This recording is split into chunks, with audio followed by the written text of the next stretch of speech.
itu semester 3 kalau nggak 4 Pak. Oh, semester 3 sudah ikut lomba. Apa waktu itu?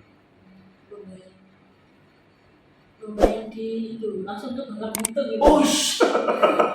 Langsung itu. Guys, pertama kali ikut lomba langsung ke Bangka Belitung. Iya. Padahal wong ulung, desa, Surabaya aja tidak tahu, kemudian kuliah Surabaya langsung ke Bangka Belitung. Apa yang terbersit pada waktu ikut lomba di Bangka Belitung itu?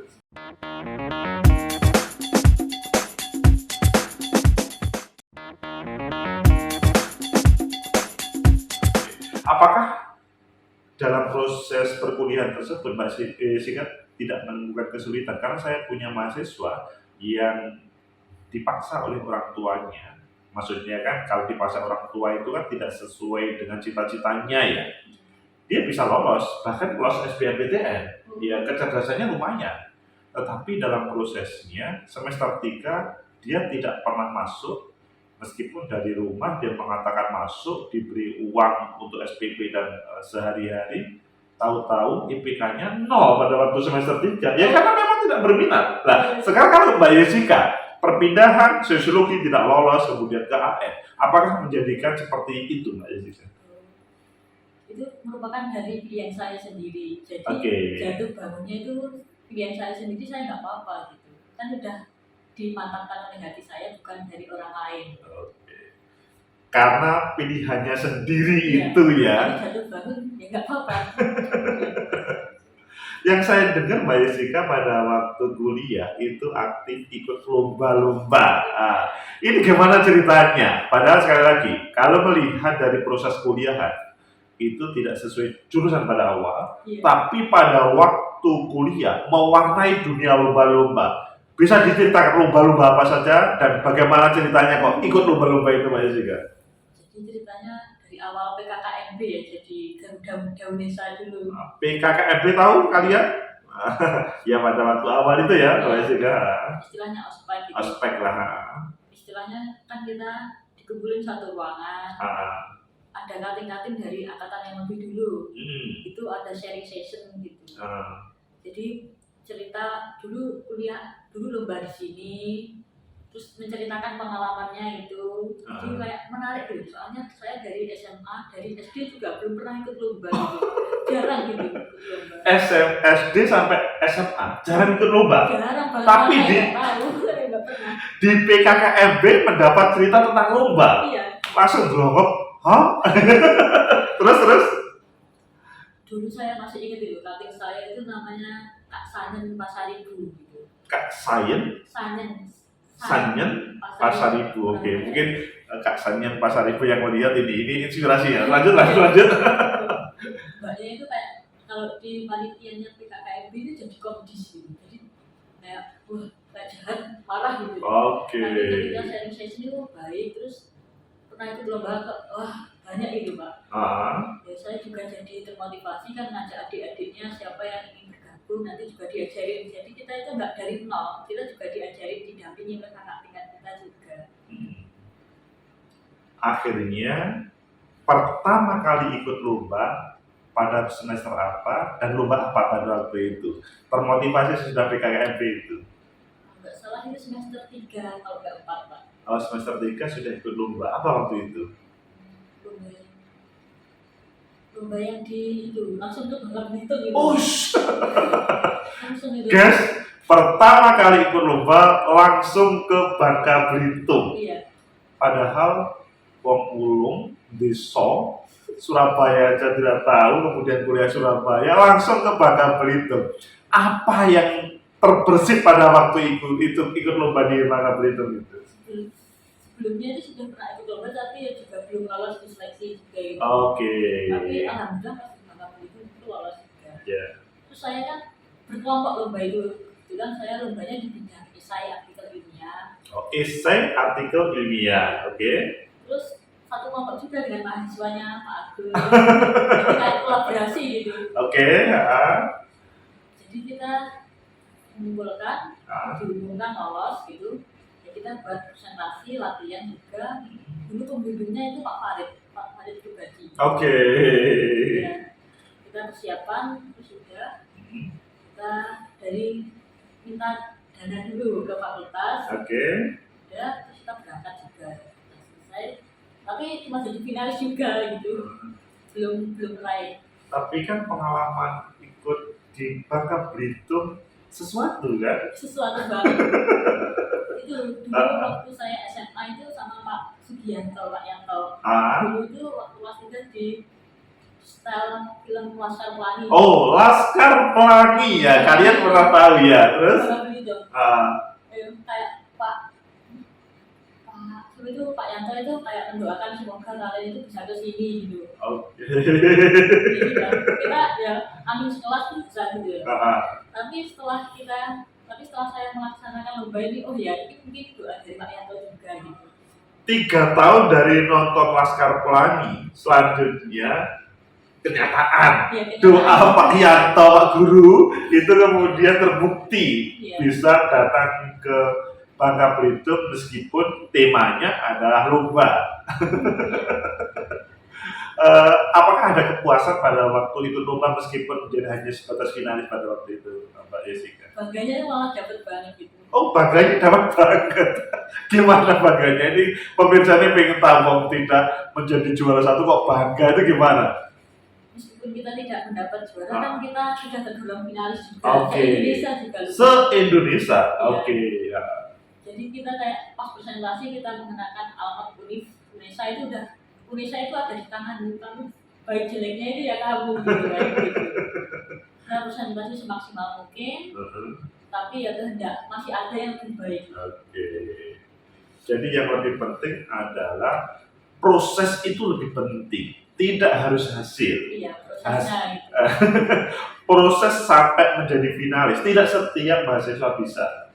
Dan yang lebih penting adalah pembelajaran dari itu semuanya menjadikan petarung yang tangguh bagi Mbak Jessica. Selain dari lomba esai di Bangka Belitung, Mbak Jessica, ada lomba lagi yang diikuti? Yang pernah di Ponorogo juga. Oh, di Ponorogo, ya. Di Pondok Gontor. Yang di Pondok Gontor juga pernah. Oh, di Pondok Gontor juga pernah. Yang di IAIN Ponorogo juga pernah. IAIN Ponorogo juga pernah. Dan di Unida Gontor itu kan artikel ilmiah juga sama. Dan di IAIN Ponorogo itu orasi ilmiah. Oh, artikel ilmiah, orasi ilmiah. Jadi punya pengalaman yang berbeda ya. Soalnya basic saya ya nulis gitu. Bisa nulis ya dikembangkan aja. Apakah dalam proses itu Mbak Jessica juga meraih sesuatu atau cukup menjadi finalis? Yang di orasi ilmiah itu juara 3 se-Jawa Bali. Se-Jawa Bali juara 3. Iya. Padahal paling suka menulis ya. Iya. Tapi orasi juga lumayan ini. Belajar juga. Adapun yang di Unida? Di Unida masih finalis. Finalis saja, menarik, dan itu dibiayai oleh kampus kan? Iya, dibiayai. Malah ada hal menarik lagi. Gimana?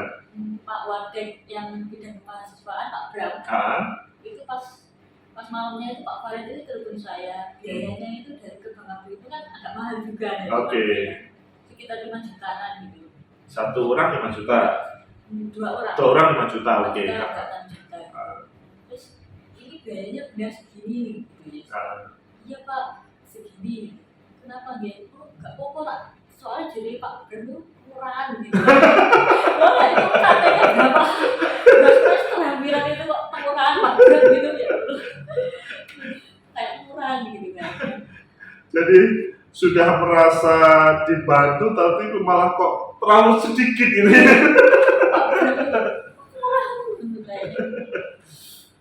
Itulah terkait dengan lomba-lomba yang selanjutnya menjadikan Jessica adalah semacam petarung tangguh dalam proses itu semuanya ya.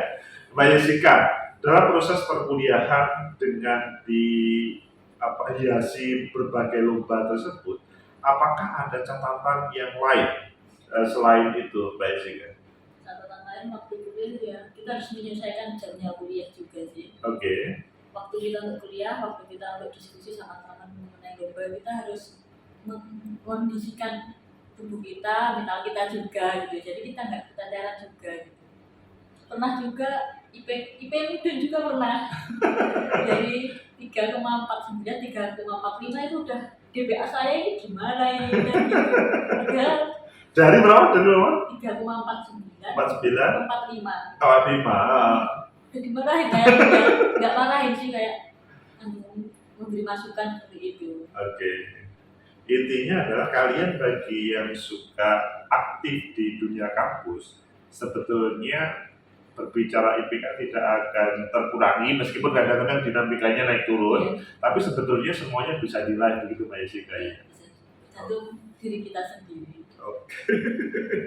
Mbak Jessica, kalau berbicara tentang orang tua, sesudah mendengar bahwa Mbak Jessica diterima di CPNS di Boyolali, bagaimana respon orang tua?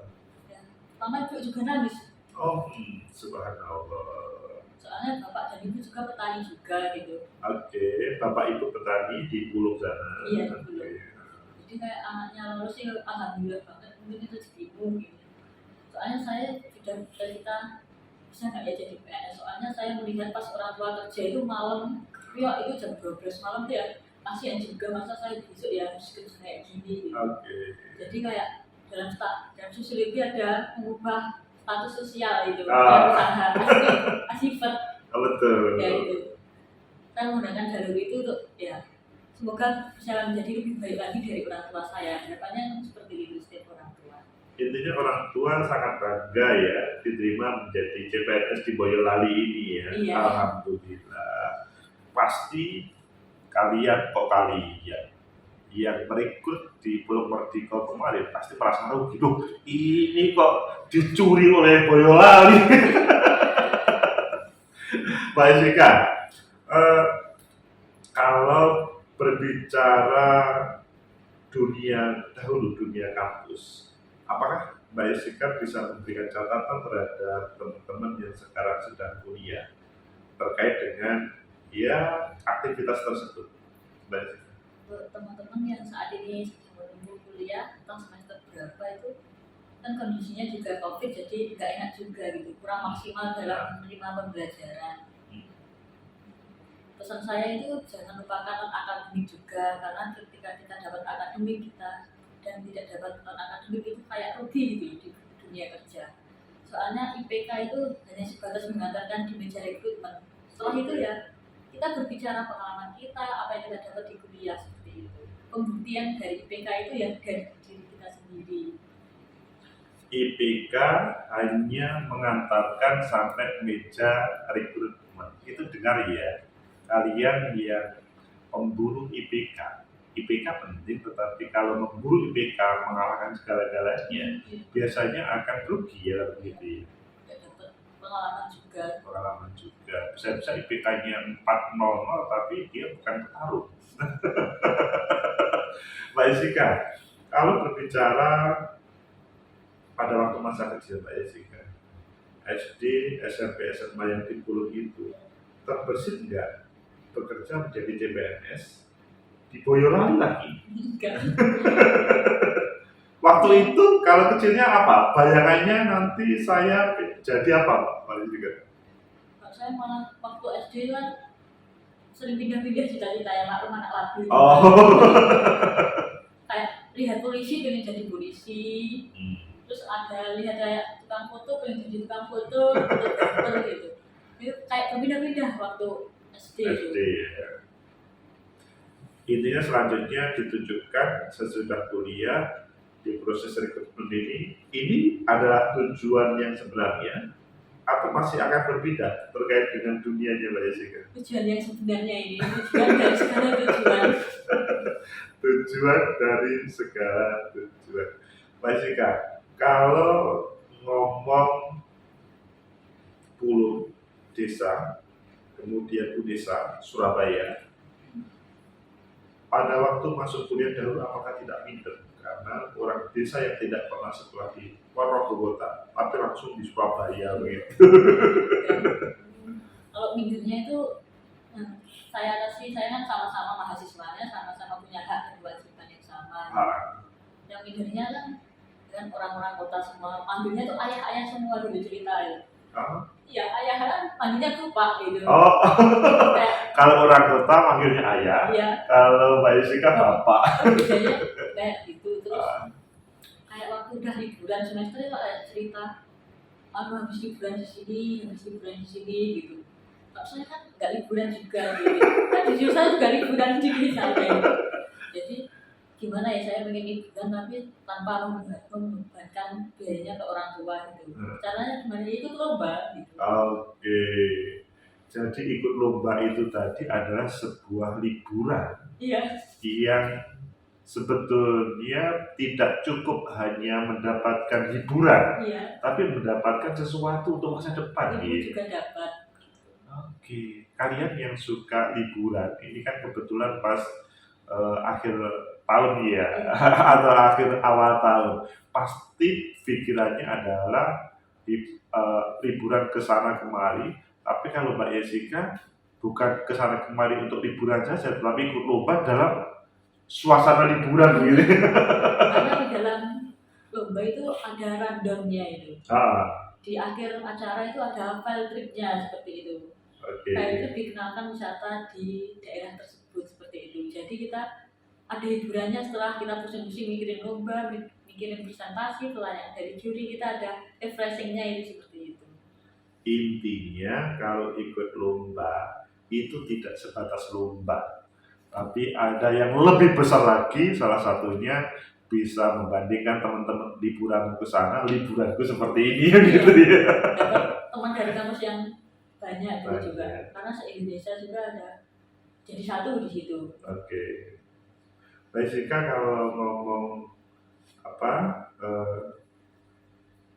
proses perlombaan itu, pengalaman apa yang paling terkesan dalam proses selama kuliah?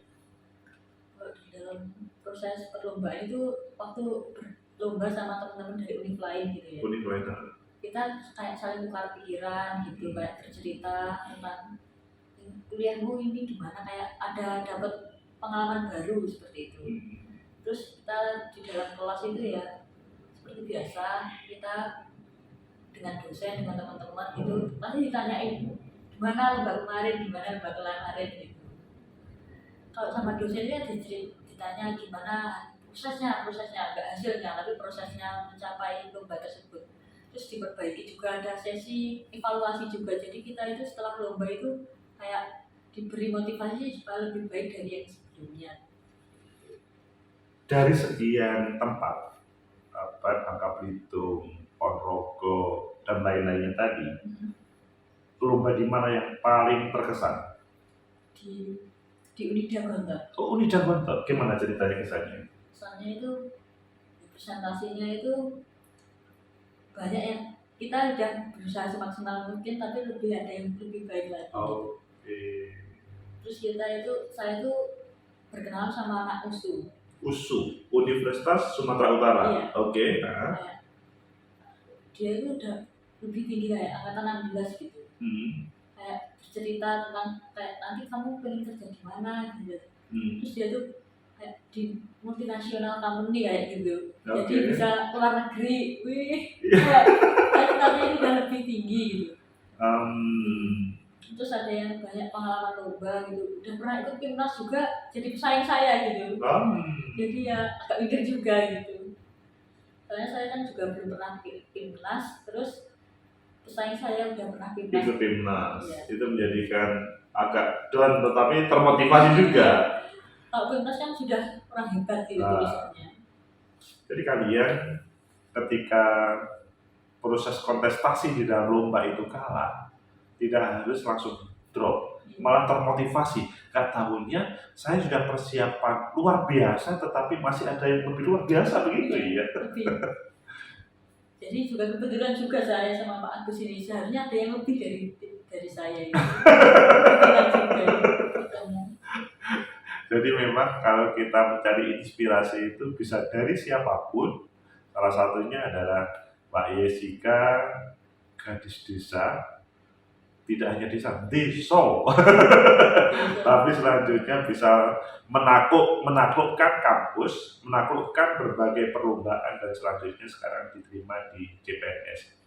Baik Jessica, kalau catatan selama kuliah, apa yang perlu disampaikan kepada seluruh atau semua pemirsa ini untuk kebaikan masa depannya? Salah satu adalah meraih masa depan. Catatannya itu teman-teman paling sudah banyak dengar catatan-catatan dari dosen atau teman seperti itu. Tapi percuma kalian punya catatan tapi tidak bisa mengimplementasikan. Cuma juga punya rencana tapi nggak direncanakan seperti itu. Jadi konsisten adalah salah satu kuncinya seperti itu. Konsisten dalam hal akademik dan non akademik seperti itu. Konsisten akademik dan non akademik itu lebih penting. Saya perlu ada semacam closing dari Mbak Jessica karena ini sudah agak lama. Closingnya adalah silahkan diberi sesuatu kepada para pemirsa ini sehingga dia bisa meraih seperti Mbak Jessica meskipun lika-liku selain konsistensi tadi Mbak Jessica. Konsistensi apa yang saya dapat hari ini, seleksi lolos CPNS itu merupakan dampak atau hasil dari perbuatan saya yang saya lakukan di masa lampau seperti itu.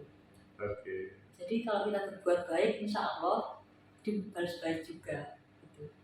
Jadi untuk itu kita harus berbuat baik kepada semua orang karena kita juga tidak tahu doa kita itu dikabulkan dari mulut siapa. Itulah tentang Mbak Jessica. Semuanya dampak dari perbuatan dari Mbak Jessica selama ini. Jadi kalian ketika berbuat baik pasti ada sesuatu yang diraihnya, didapatkannya nanti. Itulah Mbak Jessica sebagai inspirasi gadis desa, mahasiswi dari desa, tidak pernah di kota tapi selanjutnya menundukkan kuliah di Surabaya. Yang lebih penting adalah menundukkan berbagai lomba di berbagai tempat, dan yang lebih enak lagi adalah sekarang diterima sebagai CPNS di Kabupaten Boyolali sebagai lahan barunya untuk membuka masa depannya. Semoga bermanfaat. Like, subscribe, comment, and share. Sampai jumpa. Makasih Mbak Jessica.